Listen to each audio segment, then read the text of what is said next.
अब वो क्या, वो जागरण करते हैं कई लोग रात भर। अब रात भर जागरण तुम्हारा होना चाहिए, पर तुम लाउड स्पीकर लगा करके पूरे गांव को सुनाओ, और जितने लोग घरों में कोई बीमार है, कोई पढ़ रहा है, कोई कुछ है, कोई कुछ है, तो वो कितनी गाली देते होंगे कि क्यों लगाया स्पीकर। अब तो सरकार ने कह दिया, कोर्ट का ऑर्डर है, 10 बजे के, रात 10 बजे के बाद लाउड स्पीकर नहीं लग सकता है। पर कोई कहा हम तो धार्मिक कार्यक्रम करें, कीर्तन दरबार कर रहे हैं, हम जागरण कर रहे हैं, हम ये कर रहे हैं, हम वो कर रहे हैं। तो अब कराने वाला तो शुभ कर्म कर रहा है, पर बाकी जिनको कष्ट हो रहा है वो क्या करें? शुभ में अशुभ, अशुभ में शुभ, बड़ा उलझा हुआ मामला। तो निष्ठावान होकर के अपने कर्म को करने के लिए जो शक्ति चाहिए, वो शक्ति कितनों के पास? दूसरे, हरिश्चंद्र जिस राजकुल में जन्मे हैं, वो राजकुल माना गया है धर्मार्थ व्यक्तियों की वजह से। और हरिश्चंद्र जैसा योग्य जो व्यक्ति है वो राजा है, और वो एक अच्छी उदाहरण बन गया कि गुरु आज्ञा का पालन कैसे किया जाता है। अब देखिए, हरिश्चंद्र स्वप्न में अपना राजपाट ऋषि को दे देता है, स्वप्न में। और सुबह अपनी पत्नी को कहता है, पत्नी कहती है अरे स्वप्न ही तो है। पर दरबार में बैठते हैं और ऋषि पहुंच जाते हैं। ऋषि कहते लाओ राजन, आज से तो ये सब मेरा है, तुम निकलो यहां से बाहर।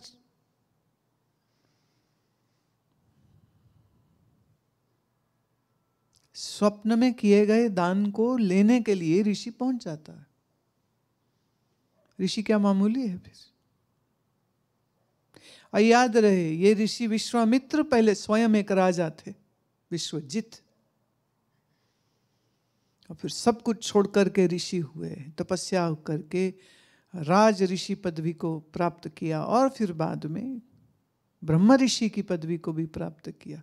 ऐसा ऋषि स्वप्न में आ रहा है, स्वप्न में राजन दान कर रहा है, दिन में आकर के वो कह रहे लाओ दो मुझे, जब वस्तु दान दे दी तो तेरी रही कहां? या तो कहो झूठ बोला। हरिश्चंद्र सब दे देते। अब नियम फिर कहूं ना, शास्त्र का जो विधान है कि जब आप दान देते हो तो उस पर दक्षिणा भी देते हो। बिना दक्षिणा के दान पूरा नहीं माना जाता। कर्म सिद्धांत से चलो तो फिर पूरा कर्म करो ना। तो विश्वामित्र कहते मेरी दक्षिणा कहाँ, वो तो दी नहीं तुमने। अब दक्षिणा देने के लिए उसके पास कुछ है नहीं, इसलिए उनको जाके काम करना पड़ा। फिर अपने आप को बेचा, फिर पत्नी बेची, नौकर हो गए, एक शमशान में चंडाल का काम किया। इधर पत्नी बड़ी सताई गई, फिर उसके पुत्र की मृत्यु हो गई। फिर पुत्र की लाश को लेकर के जब वो जाती शमशान में, तो वहां क्या पाती कि चंडाल की ड्यूटी पे कौन है? खुद उसका पति जो कि राजा था। और वो कहता है कि मैं इस समय, उसने उसके मन का नियंत्रण तो देखिए, पुत्र की लाश देख के रोता नहीं, पत्नी को देख के रोता नहीं, तब भी वो अपना नियम पालन करता है कि जब तक तुम इस चिता में तभी तुम्हें दूं जब तुम इसका मूल्य मुझे दो, क्योंकि मुझे मेरे मालिक को तो देना पड़ेगा ना, तो मैं बिना पैसे के नहीं कर सकता। पत्नी कहती है अच्छा, फिर मैं, मेरे पास एक साड़ी रह गई है और तो कुछ है नहीं, क्योंकि मैं तो खुद दासी हूं, मैं साड़ी तुम्हें दे सकती हूँ और मैं कुछ नहीं दे सकती। अब यही समय है जहां जा करके फिर कहते कि भगवान प्रकट हो गए, और फिर सब विश्वामित्र जी को, ऋषि को उन्होंने कहा कि नहीं बहुत हो गई, अब बस, अब इससे ज्यादा नहीं। शास्त्र क्या है, हमारे सामने कुछ ऐसे चरित्रों को रखते हैं जो एक अति तक जीवन को जीते हैं, कि माने दान देने की अति तो राजा हरिश्चंद्र, सत्य बोलने तो हरिश्चंद्र, अपने संकल्प को पूरा करने का बल है तो कौन? राजा हरिश्चंद्र।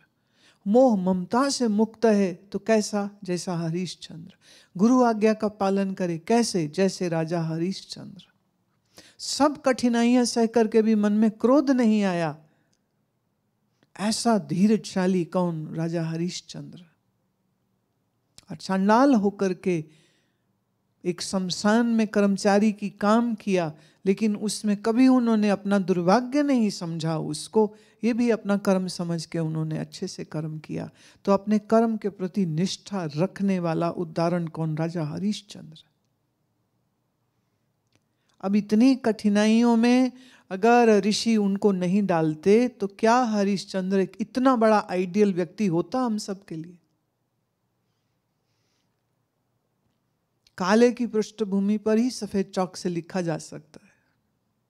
इतनी कठिनाइयों की पृष्ठभूमि में हरिश्चंद्र का चरित्र ऐसे उभर करके आया है कि आज हजारों हजारों हजारों वर्ष बीत जाने के बाद भी हम राजा हरिश्चंद्र को याद करते हैं कि उसके जैसा सत्यवादी कोई नहीं हो सकता। लोग दिन में दान की बात कह के मुकर जाते हैं, वो सपने में राजपाट दान दे दिया तो मुकरे नहीं है। उन्होंने नहीं कहा कि ये तो सपने की बात थी, अरे ऋषि तुम क्यों आए हो इस समय मुझसे लेने के लिए? राजा थे, सत्ता थी, शक्ति थी, सेना थी, जो चाहे कर सकते थे। पर उन्होंने क्या कहा? स्वप्न में दिया, दिन में ले लो।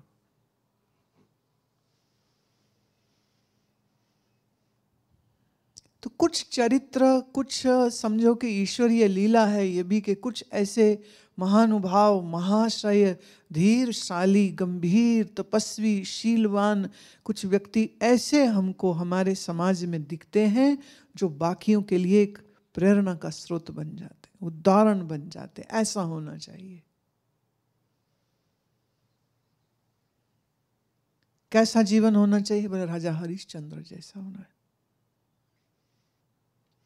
अच्छा, दान दिया है हरिश्चंद्र ने, पति ने तो नहीं दिया। पत्नी अपने मायके चली जाती, पत्नी ना कह देती, पत्नी बोलती पति ने दिया है, मैंने नहीं दिया, मैं अर्धांगिनी हूं, आधा भाग मेरा है। ऋषि हम नहीं देते, मैं मना करती हूं। तो पर वो कैसी वैराग्य वृत्ति की महिला थी कि पति के दिए संकल्प को वो स्वीकार कर लेती और चुपचाप अपने पुत्र के साथ दरिद्र होकर, गरीब होकर के अपने ही राजमहल को त्याग करके निकल जाते ताकि वो दक्षिणा के पैसे जमा कर सके और ऋषि को उनकी दक्षिणा, पूरा राजपाट का दान दे देने के बाद दक्षिणा भी वो दे सके। इतनी निष्ठा धर्म की और इतना ईश्वर पर समर्पण कि उनके लिए ना राज्य कुछ कोई कीमत रखता है, न धन कीमत रखता है, न पदवी कीमत रखती। कीमत क्या चीज रखती है कि अगर दान दिया तो दिया, पीछे नहीं हटे वो इस बात से।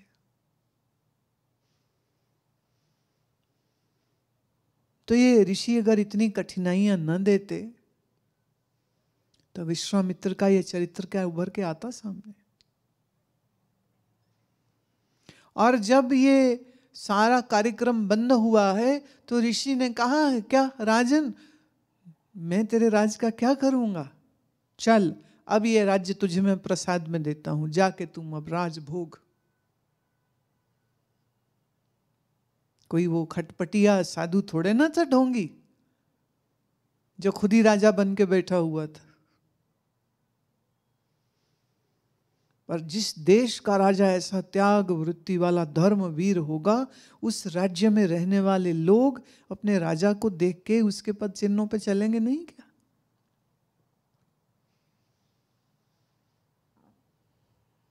निश्चित चलेंगे। क्यों का कोई उत्तर नहीं होता, ऐसा क्यों हुआ का कोई उत्तर नहीं है। तो होगा पत्ते हरे क्यों हैं, आसमान नीला क्यों है, पानी गीला क्यों है, क्यों का क्या उत्तर। पर मेरी समझ में राजा हरिश्चंद्र इस देश की एक ऐसी उदाहरण है जिसका कोई मुकाबला विश्व के किसी क्षेत्र में आपको नहीं मिलेगा। और ये भारत भूमि का गौरव है, ये भारत भूमि की स्वर्णिम गाथा है कि हमारे पूर्वज ऐसे रहे, हमारे ऋषि ऐसे रहे। अब विश्वामित्र बड़े कठोर प्रतीत होते हैं, ऋषि दुर्वासा तो और भी ज्यादा कठोर प्रतीत होते हैं, लेकिन सत्य यह है कि ऋषि दुर्वासा शंकर जी के अंशावतार है। ये बात बहुत लोग नहीं जानते। तो शंकर का क्रोध क्या किसी के अहित के लिए होता है? तो दुर्वासा का क्रोध किसी के अहित के लिए होगा क्या? और दुर्वासा शंकर का ही अंश अवतार है। पर हमारे यहाँ क्या है, आधी अधूरी बातें हैं। हम खुद शास्त्र पढ़ते नहीं हैं, हमें शास्त्रों का कुछ पता नहीं है। फिल्मों में, टेलीविज़न सीरियल्स में जो कुछ देखा और जैसी प्रेजेंटेशन देखी, लोग वैसा ही मान के बैठ गए। जैसे देवऋषि नारद के लिए प्रसिद्ध क्या है, ये ना चुगलखोर थे, लड़ाइयाँ कराते थे। आज भी कोई चुगली करे, लड़ाई कराए तो उसको कहते हैं नारद बन गया है तू। बल्कि ये बात बिल्कुल असत्य। ब्रह्मा का मानस पुत्र देवऋषि नारद, भगवान विष्णु का अनन्य भक्त देवऋषि नारद, ज्योतिष के प्रथमा आचार्य में से एक देवऋषि नारद, विष्णु के सर्वप्रिय भक्तों में से एक देवऋषि नारद, ब्रह्मा का मानस पुत्र नारद, जिनकी श्वास श्वास से ओम नमो नारायणाय निकलता है, जिनकी वीणा के स्वर से राग रागनियां निकली हैं। ऐसे अद्भुत देवऋषि नारद को कहना चुगलखोर थे। तो मेरी तो हाथ जोड़ के सब लोगों को ये विनती है कि कभी नहीं कहा करें। ये आप घोर अपराध करते हैं जब आप देवऋषि नारद मतलब चुगलखोर, झगड़ा कराने वाला, जब इस तरह की बात कही जाती, इससे ज़्यादा बड़ा पाप और कोई नहीं हो सकता। और आप सब जो बैठे सुन रहे हो, आप बताओ जिंदगी में आपने भी कभी ना कभी किसी न किसी समय पर ये बात कही होगी। अब फिल्मों में गलत रिप्रेजेंटेशन किया गया, किसी ने रोका टोका नहीं उनको कि ये तुम क्या दिखा रहे हो। टेलीविजन सीरियल्स ने गलत दिखाया, किसी ने रोका टोका नहीं उनको कि ये तुम क्यों दिखा रहे हो। ये सच्चाई से कितना दूर है सब चीजें। तो मूवी या टेलीविजन सीरियल को देख के अगर आप किसी ऋषि के जीवन चरित्र के बारे में कुछ सोच समझ रहे हो, तो बनाने वाले तो मूर्ख थे ही, विद्या नहीं जानते। उनको देख के जो उसको सच मान लेते, वो तो उनसे बड़े, क्या बोलूं, महामूर्ख हुए। अगर अभी तक नहीं पढ़ा तो मैं कहूंगी, मैंने देवऋषि नारद के सूत्रों पर व्याख्या की थी 2001 में। तो उस समय पर वीडियो तो शायद नहीं बना था, लेकिन उसकी पुस्तक बनी, पढ़िए उसको। नहीं है तो लीजिए, मंगाइए, कुरियर से भेज देंगे यहाँ से, आश्रम से। हमारे अमृतवर्ष ऐप में भी है, आप वहाँ पढ़ लीजिए उसको। क्या माने, भक्ति के परम आचार्य, ज्योतिष के परम आचार्य, संगीत के परम आचार्य, ऐसे अद्भुत महात्मा के लिए कैसे गंदा शब्द इस्तेमाल। ये तो घोर संत निंदा के भागी हो गए, पापी हो गए वो लोग जो ये आज तक कहते रहे। इसी तरह ऋषि विश्वामित्र, प्रतीत होता होगा कि हरिश्चंद्र से इतनी कठोरता क्यों, इतना दंड क्यों। ये दंड नहीं है, ये एक नया इतिहास लिखा गया कि व्यक्ति इतना महान था, उसकी महानता उसकी उन कठिनाइयों में ही तो प्रकट होकर बाहर आई। अगर उतनी कठिनाइयां ना होती तो उनकी वो महानता कैसे पता चलती। जब सोने को पीटा जाता है तभी तो पता चलता है खरा है या नहीं है। इसलिए सामाजिक जो कठिनाइयां हैं या आर्थिक जो कठिनाइयां हैं, मान सम्मान चला जाना, ये एक बहुत बड़ी कठिनाई आपको प्रतीत होती होगी। लेकिन राजा हरिश्चंद्र से अगर पूछा जाता क्या आप दुखी हैं, तो वो कहते नहीं, जब तक मेरे मन में भगवान का स्मरण है मैं दुखी कैसे हो सकता हूं। और वो इतने छोटे दिल के मालिक नहीं, क्योंकि तुम लोग खुद चीजों में आसक्तियां बांधे बैठे हो, लोभी मन के हो। तुम सोचते हो अच्छा कोई मुझसे मेरा मकान, मेरे से पैसा रुपया इज्जत मान ले ले तो हाय कितनी बुरी बात हो गई है। इतनी बुरी बात हरिश्चंद्र के साथ हो गई। हरिश्चंद्र से भी तो पूछिए क्या उनको बुरा लगा था। धन्यस्ते अहम ऋषिपाद पूजनम मुझे ऋषि के चरण सेवा करने का अवसर मिला, मैं कितना धन्य हूं। अब क्या है, जैसा फिल्मों में दिखाया, जैसा ड्रामों में दिखाया, बीवी रो रही है, हरिश्चंद्र रो रहा है। पुरानी फिल्म जो बनी थी मुझे याद है, राजा हरिश्चंद्र, उसमें बहुत बढ़िया कवि हुए थे प्रदीप, उनके लिखे और उन्हीं के गाए हुए बड़े प्यारे प्यारे भजन थे, पर उसमें भी रोना धोना ही था। करम का लेख मिटे न रे बाई, बड़ा सुंदर भजन है, पर उसमें हरिश्चंद्र भी रो रहा है, बीवी भी रो रही, बच्चे भी रो रहे, उसका लड़का भी रो रहा है, सब रो रहे, जनता भी रो रही है कि हमारा राजा हमें छोड़ के जा रहा है, सब रो रहे हैं। तो देखने वाले दर्शक भी रोते हैं, और जब दर्शक ऐसी फिल्म में रोते हैं तो बाहर आके कहते हैं आहा बहुत अच्छी फिल्म थी। क्यों? हम बड़ा ही रोना आया था। अरे रोने में तुम्हें मजा आया था पागल।